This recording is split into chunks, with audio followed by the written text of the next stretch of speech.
Hello and welcome to this week's episode of Ask Me Anything Python.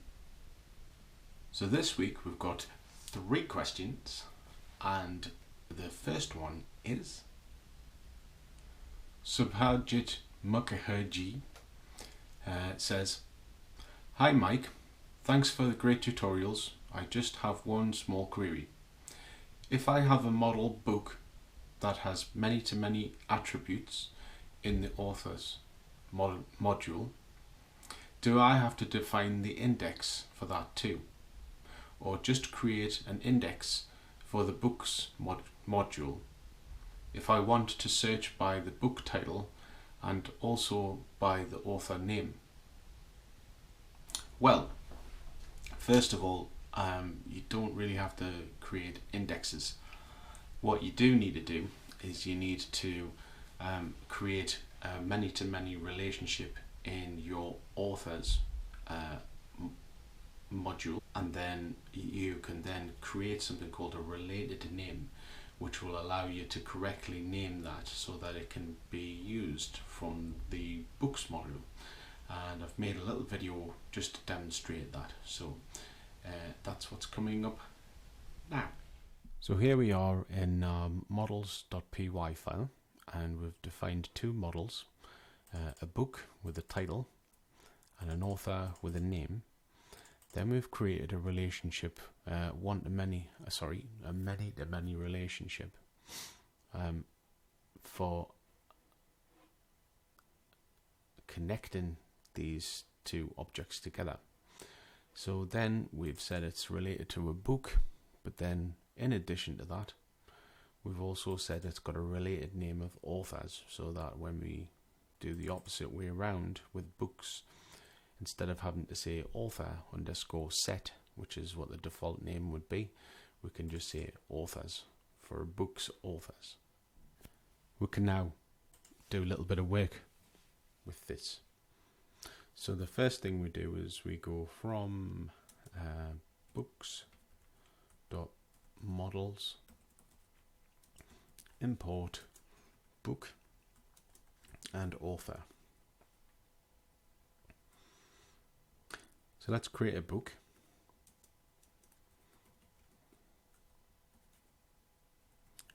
Book.object .create title will be a book about cheese.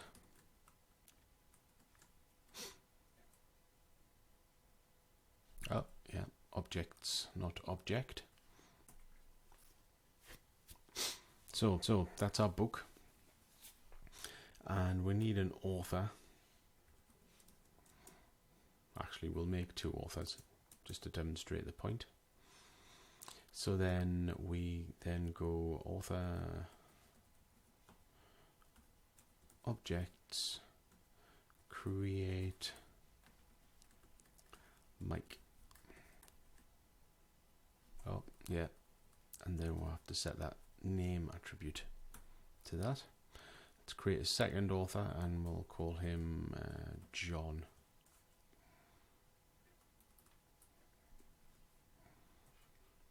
Okay, so with that we then should be able to add the author to the book. So book b1 dot authors dot add auth1 and also add auth2, and then from that point onwards this book is automatically associated with this. But also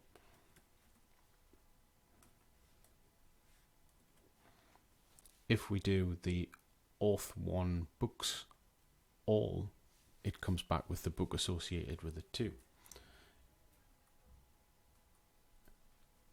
We do that for this book, author rather, we have the relationships there. Each author can have multiple books. Each book can have multiple authors.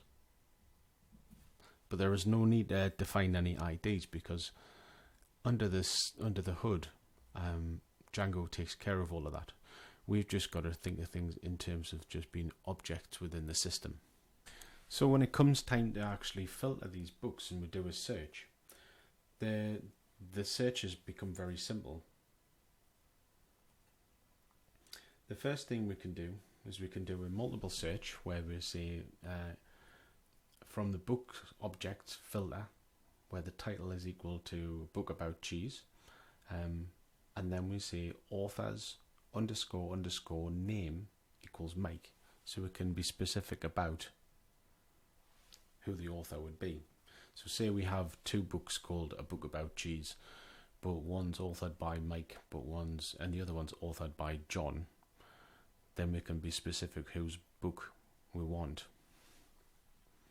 And we can do that and get us the book.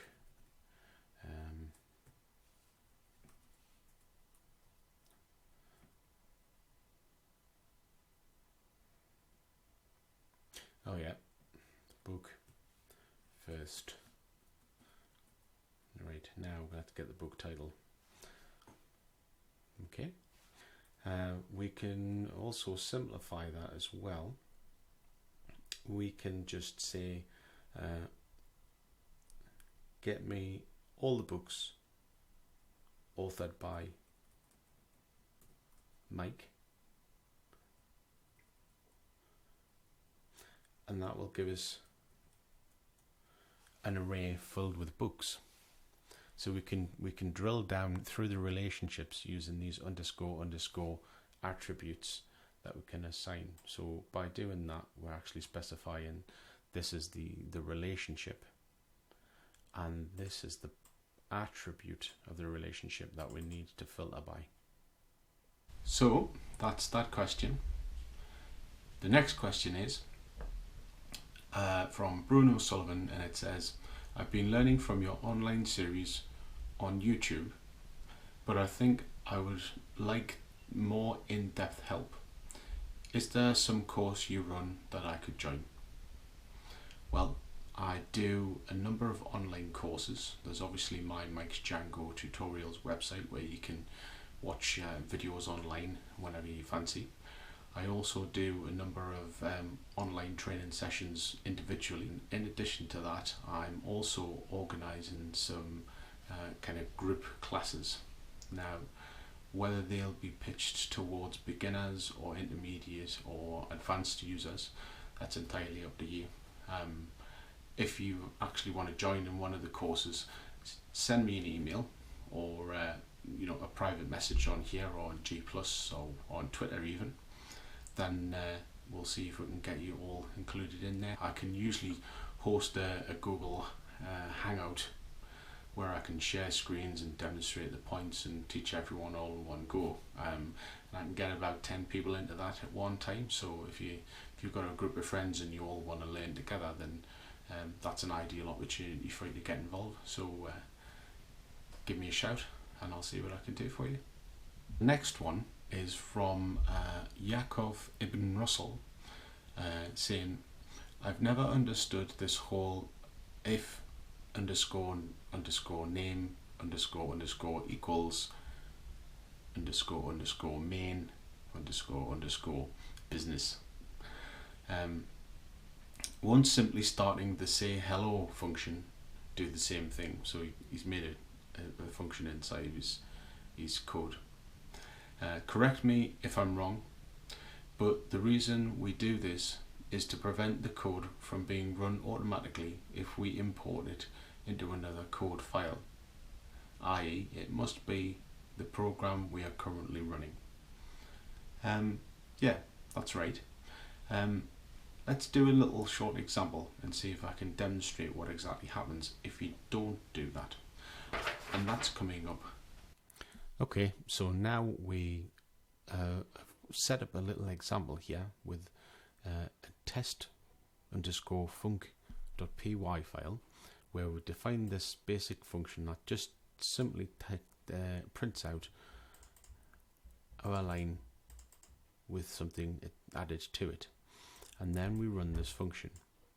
Now, in development, it would have been working quite nicely, because we would have been able to define our function and then test it and run it. And we would run that by saying Python test func. So let's just do that.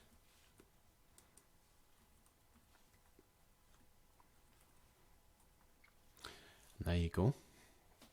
It writes out this first message and then appends the extra bit that we've got in our code there. So all works nicely.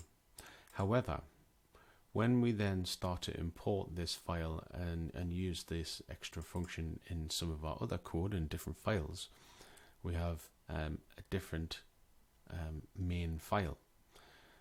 Now, what do I mean by main file? Well, in the case that we're just directly running this, underneath the hood, Python assigns this file an identification of __main__.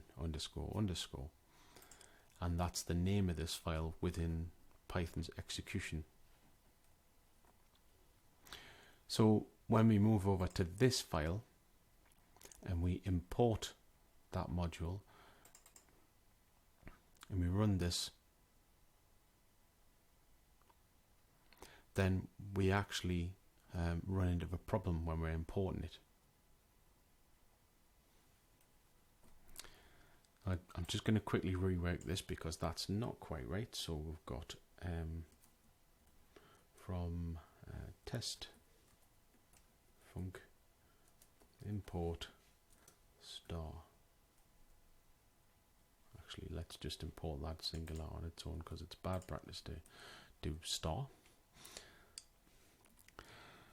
So now that we've changed that, we try and run the function, but this time we supplied a different string that it should replace or add on to the string that we had before.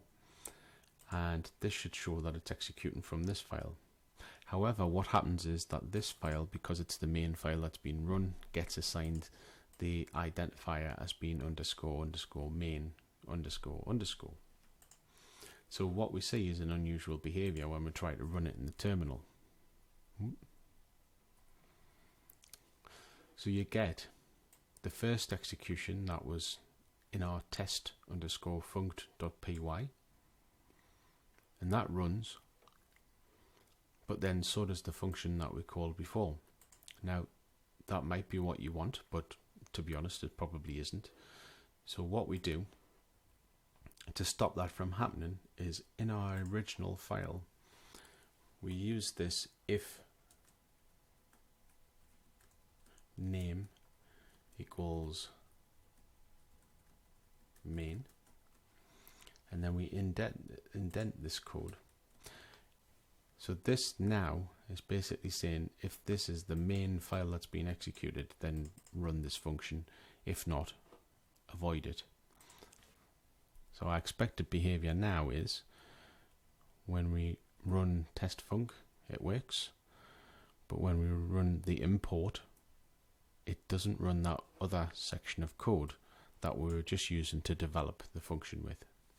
So that's the end of this week's episode. So if you enjoyed it, then click the like button. If you want to hear more about the series, then click the subscribe button.